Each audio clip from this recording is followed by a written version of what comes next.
Mohawk TV spoke to Kelly Ann Malash and Terry Diabo of Community Protection to clarify what steps the Mohawk Council and Community Protection have undertaken in order to compromise with local businesses.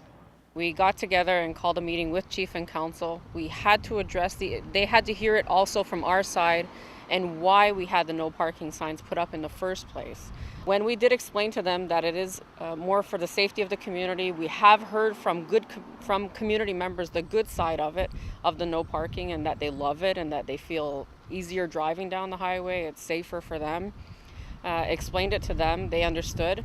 We have agreed to meet with the business owners to try and address their issues and how we can compromise without compromising public safety. So that meeting was held last Wednesday with Chief and Council. They understood and they agreed. We will be meeting with the individual business owners to see what their concerns are, because they're not all the same. You know, some impact, the parking impacts others differently. There's a lot of issues that come into play.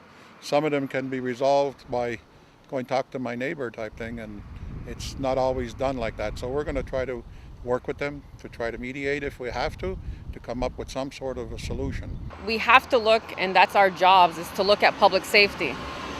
Unfortunately, it's not at businesses. Businesses need to do that in their pre-planning with their business plans, looking and using the services of Devotini Zakta. And I'm willing to look at that. We are already looking at designating 4 parking spots specifically for Cafe Delight, 2 for handicap. We're looking at public handicap parking in the library area, the courthouse, and one more other place. So we are looking at compromising that. The other thing I need to advise everyone of is this is the first phase of the no parking that's going on in the community. This was the first road and the first phase. There are going to be other roads. There's going to be others that could be affected. Those letters are going to go out that we sent to the residents and the businesses on the OMH.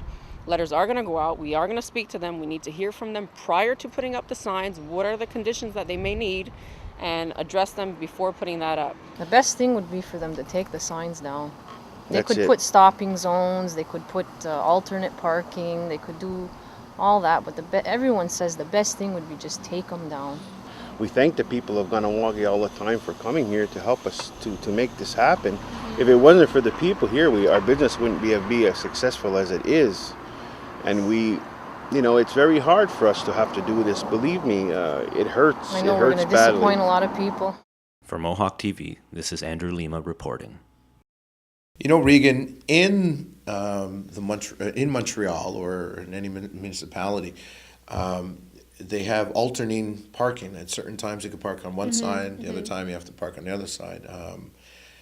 And they don't have that here in town. So it's very difficult for everyone to park on one side. The fire hydrants are all on the same side where you're allowed to park, which I found was really weird. But then the reason why they have that is because of the sidewalks, from what I was told. They said, it's better if you park on here. There's more places to park on the opposite side than by where the curb is. But I don't know how true that is when you make a good point though, Lance. Okay, like now people are allowed to park on the side of where there's a hydrant. Okay, so let's just look at the traffic laws in the community in general. And I don't want to open up a whole can of worms here, but I guess I'm going to. The one thing that I guess people are saying is that if you're going to impose parking zoning, which is a part of zoning in the community, okay, there's no two ways about it, it's zoning. Yeah. Now, what about everything else, okay, parking in front of fire hydrants, parking in front of crosswalks. Right. What about jaywalking? Right. What about no parking zones, other no parking zones in the community? Do the peacekeepers give tickets when somebody's parked in the handicap place? Are they, because there's a lot of the business owners that are on the Old Malone Highway who are bringing this up and saying, what about all the traffic laws in the community? Are they as diligent as at the service complex when people who are parking just pull right up, park there, run into the post still, and you know what I mean? As they are diligently going up and down the highway. Okay. On the other hand of that, the peacekeepers are mandated by whoever that this is what they have to do. These no parking, signs came into effect. This is their job. So we can't turn around and say, "Oh, peacekeepers are all bad," because they're just doing their job. That's right. This is a part of a bigger picture here. Right. Where did it come from? But didn't the council say, and correct me if I'm wrong on this, did the council say at a council meeting that on the side of where Cafe Delight is, that the parking is supposed to be alternated, whether if you could park in the direction going towards the tunnel or the direction back here? That's the first thing. Second thing, on the opposite side where the sidewalk is, where there's no parking there, was there a mention at a council meeting where there was a minimum amount of time that you could park there, say like for, I don't know, 2 minutes, a small little duration? Because really that's what the real case is for, that's affecting Cafe Delight. The opposite side is, 100%. the opposite side is last summer where there was parking on both sides of the street, emergency vehicles, their argument is that they can pass if there is an emergency because of the fact that there is a lot of traffic there. And I agree that there needs to be a certain amount of zoning in the community. I'm 100% on board for that, and I think that the Mohawk Council needs to do something.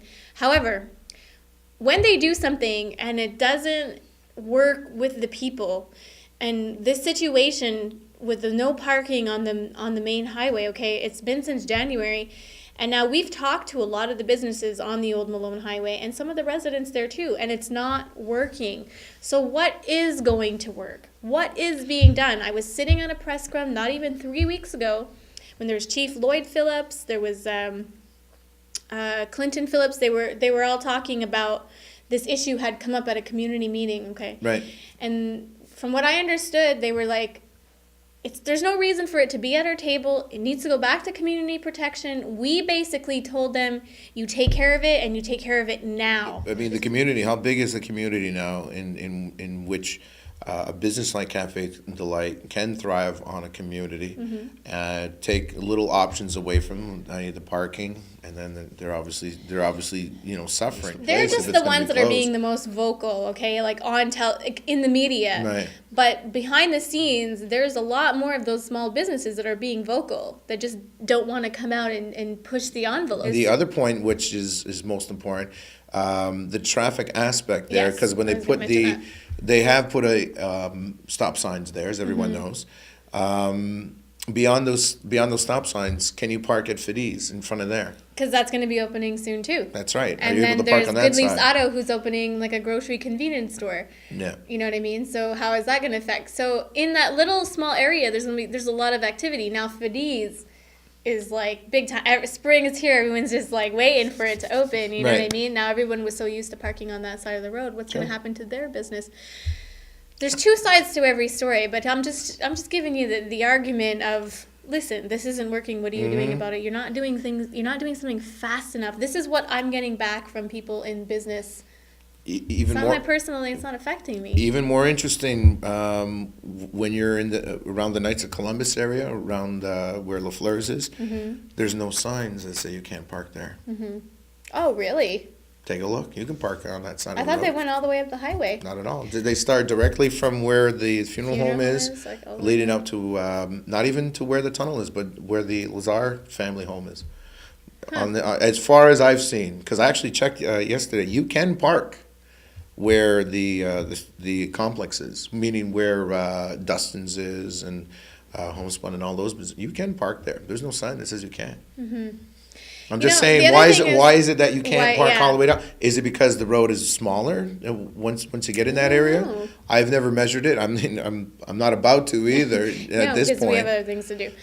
But